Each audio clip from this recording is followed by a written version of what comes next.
विद्यार्थियों, आप पढ़ रहे थे आपकी पाठ्य पुस्तक सेमुसी द्वितीय भागः का पहला पाठ शुचि पर्यावरणम, और इसके अंतर्गत विद्यार्थियों आपने 3 भागों का अध्ययन किया। पहले भाग में आपने पाठ्यक्रम को जाना, दूसरे भाग में आपने मंगलाचरण किया और पहले पाठ का पाठ परिचय और साथ ही गीत का सस्वर वाचन। तीसरे भाग में विद्यार्थियों पहला पद्यांश आपने पढ़ लिया था, और इस भाग में चौथे भाग में हम पढ़ने वाले हैं पहले पाठ का चौथा भाग अर्थात कठिनम संसरणम।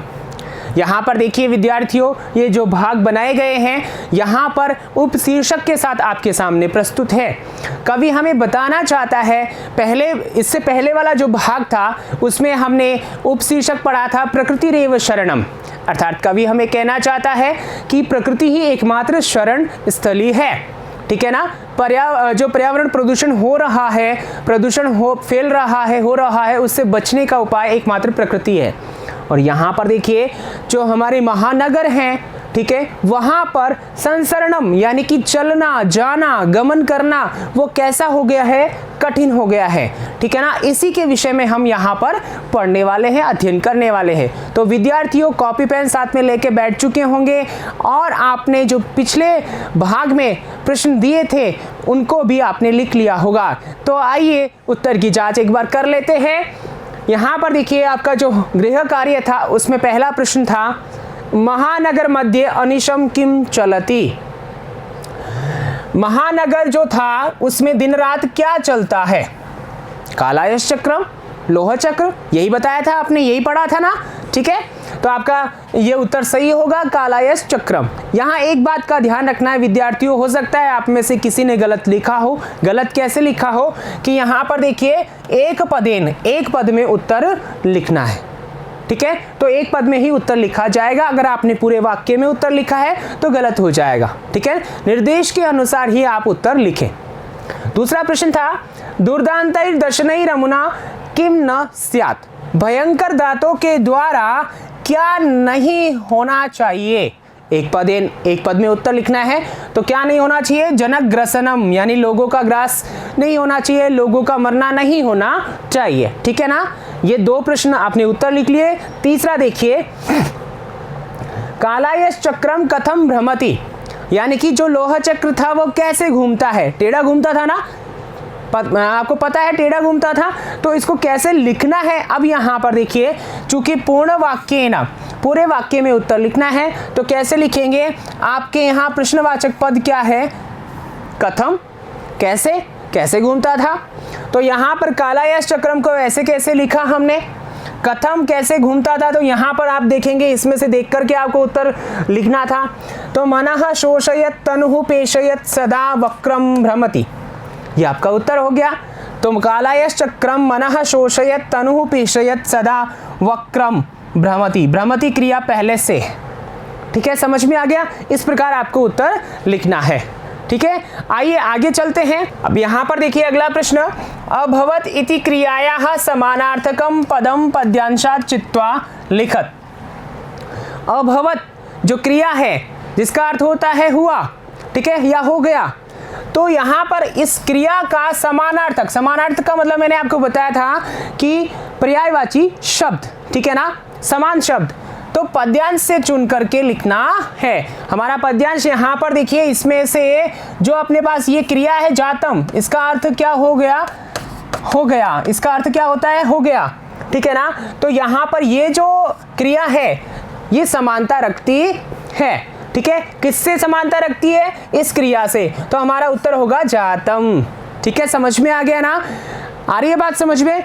इसी प्रकार देखिए प्रकृतिरेव इति पदस्य संधि विच्छेदम लिखता। ठीक है, प्रकृतिरेव इस पद का संधि विच्छेद लिखना है। आपको बताया था मैंने, प्रकृति धन एवह, ऋत्व विसर्ग संधि है, संधि का नाम नहीं पूछा लेकिन हमने लिखा। ठीक है ना, तो सही है ना आपका, प्रकृति ही एव, ठीक है, प्रकृतिरेव, ऋत्व विसर्ग संधि। ठीक है विद्यार्थियों, तो इस प्रकार आप जो भी आपने पढ़ा है, जो भी आपको प्रश्न दिए जाए, गृह कार्य दिया जाए, आप उसको अच्छे से कीजिए। ठीक है ना। आइए आगे बढ़ते हैं अपने आज के इस भाग में, कठिनम संसरणम, तो यह क्या है आइए जानते हैं।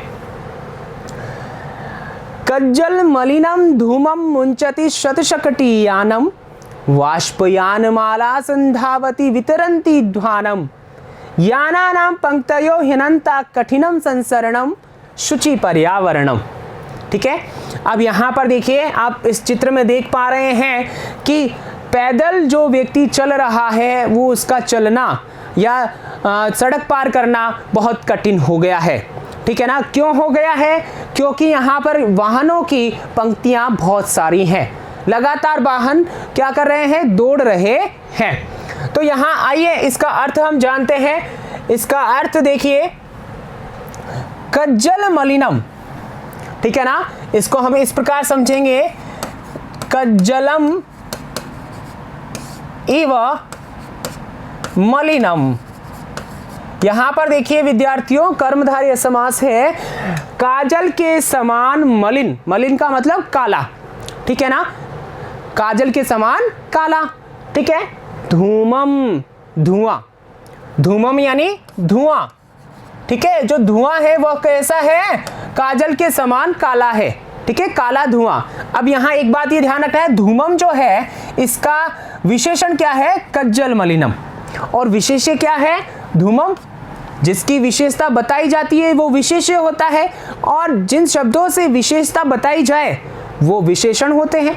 ठीक है ना, तो यहाँ पर है कज्जल मलिनम, यानी काजल के समान जो धुआं है वह मुंचती, यानी कि छोड़ती है, त्यागती है। ठीक है, दूर करती है। कौन?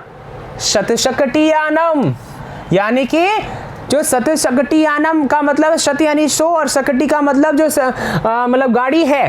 ठीक है ना, वह यानी कि सैकड़ों की लाइन में या एक कतार बना के, जैसे रेलगाड़ी के समान, डिब्बों के समान आप देख पा रहे हैं, एक ही कतार में सभी गाड़ियां खड़ी हैं। तो ऐसी जो सैकड़ों गाड़ियां हैं वो क्या हैं? काजल के समान धुएं को छोड़ती है, त्यागती है। ठीक है, फिर है वाष्पयानमाला। वाष्पयानमाला मतलब रेलगाड़ी।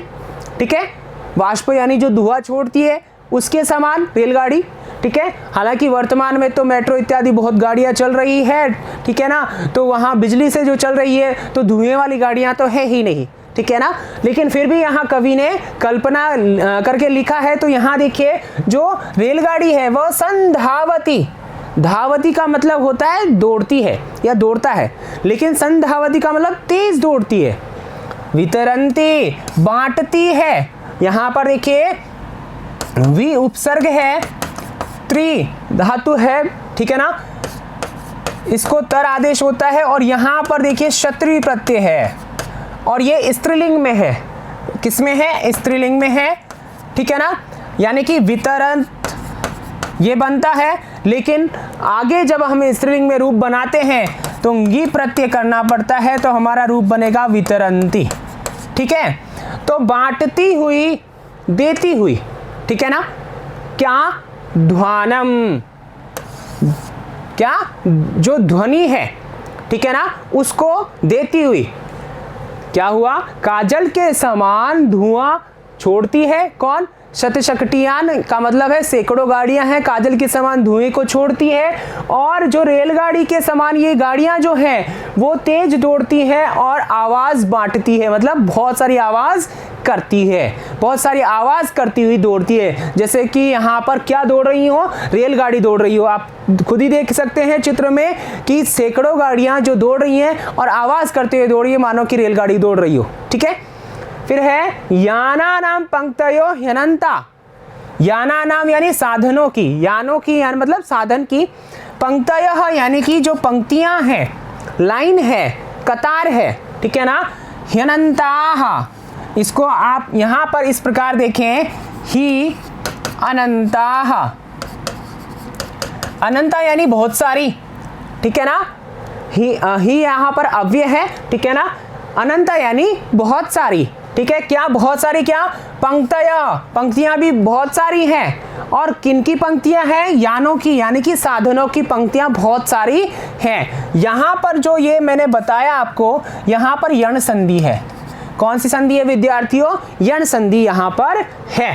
ठीक है ना, तो इसलिए बहुत सारी पंक्तियां हैं साधनों की, इसलिए कठिनम, कठिन है, कठिन हो गया है। क्या? संसरणम। संसरणम का मतलब गमनम, संचलनम, ठीक है ना, जाना, चलना, ठीक है, ये क्या हो गया है? कठिन हो गया है। इसलिए कवि कहते हैं, कवि बताते हैं कि क्या, कि महानगरों की स्थिति कैसी है? काजल के समान धुएं को सैकड़ों गाड़ियां छोड़ती हुई चलती है। और क्या करते हैं कि जो वाष्पयानमाला के समान ये गाड़ियां ऐसी तेज दौड़ती हैं, आवाज करती हुई, जैसे मानो कि रेलगाड़ी ही दौड़ रही हो।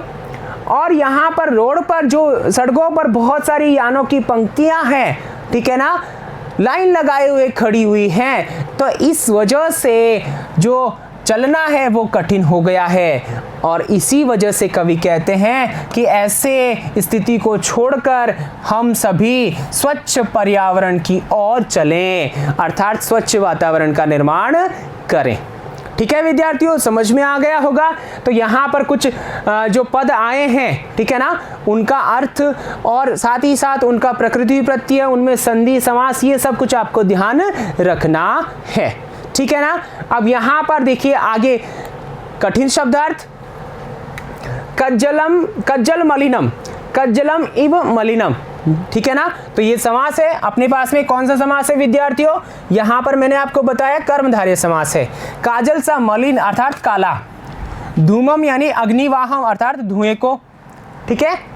मुंचति त्यजति छोड़ता है या छोड़ती है, ठीक है ना, छोड़ता है या छोड़ती है, ठीक है, दोनों अर्थ होते हैं यहाँ पर। शतशकटियानम, शकटियाना नाम शतम, ठीक है, सैकड़ों मोटर गाड़ियां। वाष्पयानमाला, वाष्पयाना नाम पंक्ति ही, रेलगाड़ी की पंक्ति, ठीक है। संधावती, चलती, दौड़ती है, ठीक है ना। धावती का मतलब दौड़ती है, संधावती का मतलब दौड़ती है या तेज दौड़ती है, ऐसा भी आप अर्थ ले सकते हैं, तेज दौड़ती है। फिर है वितरंती, ददती, वितरणम कुर्वाणा अर्थात देती हुई या बांटती हुई, ठीक है ना, देती हुई या बांटती हुई, यह अर्थ भी आप यहाँ पर ले सकते हैं। फिर है ध्वानम, ध्वनिम, ध्वनि को, संसरणम, संचलनम, चलना, यहाँ पर आप गमनम भी बोल सकते हैं, ठीक है ना। तो यहाँ पर ये पर्याय है, तो आपको परीक्षा में या आपको ये पद देकर के पूछा जा सकता है कि गद्यांश में से या पद्यांश में से क्या करें, छांट करके आप इसका पर्यायवाची शब्द लिखें, ठीक है ना। आइए आगे चलते हैं। आगे देखिए अन्वय, जो हमने ये पद्यांश पढ़ा है उसका अन्वय। शतशकटियानम कज्जल मलिनम धूमम मुंचति वाष्पयानमाला ध्वानम वितरन्ति संधावति यानानाम ही अनंता पंक्तयः सन्ति अतः संसरणम कठिनम अस्ति। अर्थ क्या हुआ? सैकड़ों जो गाड़ियां हैं वो काजल के समान धुएं को छोड़ती हैं। फिर है वाष्पयानमाला यानी रेलगाड़ी जो है, रेलगाड़ी के समान जो गाड़ियों की पंक्तियां हैं वह ध्वनि को छोड़ती हुई, बांटती हुई, ठीक है, देती हुई तेज दौड़ती है। याना नाम ही अनंता पंक्तयः, यानों की यानी साधनों की जो बहुत सारी पंक्तियां हैं, ठीक है, संति यानी है, अतः इस कारण से संसरणम कठिनम अस्ति, चलना कठिन हो गया है, पैदल आदमी का चलना कठिन हो गया है। आप जैसा कि देखते हैं सड़कों पे आप जाते हैं, जेब्रा क्रॉसिंग जो होती है उस पर भी साधन आकर के खड़े हो जाते हैं, तो जो पैदल यात्री होते हैं उनका चलना कठिन हो जाता है। तो ये वास्तविक स्थिति है, सच्चाई है, इसको बयां किया है कवि ने यहाँ पर इस पाठ के माध्यम से। अब भावार्थ देखिए कवि क्या कहना चाहता है, क्या संदेश देना चाहता है, क्या हमसे अपेक्षाएं रखता है। कवि ही कथयति यत् शताधिकानि यानानि कज्जलम इव मलिनम धूमम त्यजन्ति रेल यानानि च अत्यधिकं कोलाहलं कुर्वन्ति धावन्ति इति। तत्र यानानाम् अनन्तः पंक्तयः दृश्यमानाः सन्ति, अस्मात् कारणात् मार्गे मानवानां गमनं संचलनं वा क्लेशकरं दुष्करं वा अस्ति, अतः अस्माभिः स्वच्छं पर्यावरणं रचनीयम् इति। ठीक है, अब यहाँ इसका अर्थ देखते हैं। कवि कहते हैं कि 100 से भी ज़्यादा जो साधन है वह काजल के समान जो मलिन है, काला है, ऐसे धुएं को छोड़ते हैं। रेल यानानि च अत्यधिकम कोलाहलम कुर्वन्ति, और रेल यान के समान, ठीक है, यहाँ पर इव आप शब्द जोड़ लीजिए, रेल यान के समान अत्यधिक कोलाहल करते हुए, ठीक है ना, धावंती इति यानी कि दौड़ते हैं, कुर्वंती यानी करते हुए, ध्यान रखना है यहाँ पर क्रिया वो नहीं है, करते हैं, करते हुए क्षत्रिय प्रत्यय है यहाँ पे, धावंती यानी दौड़ते हैं, तत्र यानी वहाँ जहाँ ये ऐसा करते हैं, महानगरों में, रोडों पे, सड़कों पे, तो याना नाम अनंतयः पंक्तयः, यानों की जो बहुत सारी पंक्तियां हैं वो दृश्यमानः सन्ति यानी दिखाई देती हैं, ऐसा करती हुई। अस्मात् कारणात् इस कारण से मार्ग में मानवों का जाना चलना क्लेशकरम यानी कि क्लेशकर हो गया है, दुष्करम यानी कठिन हो गया है। अतः इसीलिए अस्माभि हमारे द्वारा, हम सभी के द्वारा, विद्यार्थियों आपके द्वारा, मेरे द्वारा, सभी के द्वारा स्वच्छम पर्यावरणम रचनीयम, स्वच्छ वातावरण जो है, पर्यावरण है, उसका निर्माण किया जाना चाहिए। ये कवि हमसे अपेक्षा रखते हैं और हमें संदेश भी देते हैं कि पर्यावरण को सुरक्षित रखें। ठीक है विद्यार्थियों, तो ये भावार्थ हुआ। आइए आगे चलते हैं। आगे अपने पास में है विशेषः। विशेष में देखिए संधि हम संधावती, सम उपसर्ग है और धावती अनुस्वार संधि है। ये क्या होती है तो देखिए, आपके पास पहले पद में अगर म है और उसके बाद में प्लस यानी कि मतलब दूसरे पद में प्लस के बाद में यदि व्यंजन आता है, क्या आता है विद्यार्थियों, व्यंजन आता है, तो ये जो म है वो अनुस्वार में बदल जाता है। ठीक है, एक शर्त तो ये है। दूसरी, यदि म के बाद में स्वर आए, ठीक है ना, क्या आए, स्वर आए, तो ये जो म है, ये जो म है स्वर में मिल जाता है। किस में मिल जाता है, स्वर में मिल जाता है। ठीक है, तो यहाँ देखिए म के बाद में क्या आ रहा है, व्यंजन आ रहा है धो, तो ये अनुस्वार बन गया संधावती। ठीक है ना, अनुस्वार संधि। आगे बात समझ में। फिर आगे हिनंतः, ही धन अनंतः, यहाँ पर यण संधि है, यहाँ पर ह में क्या है, ई है।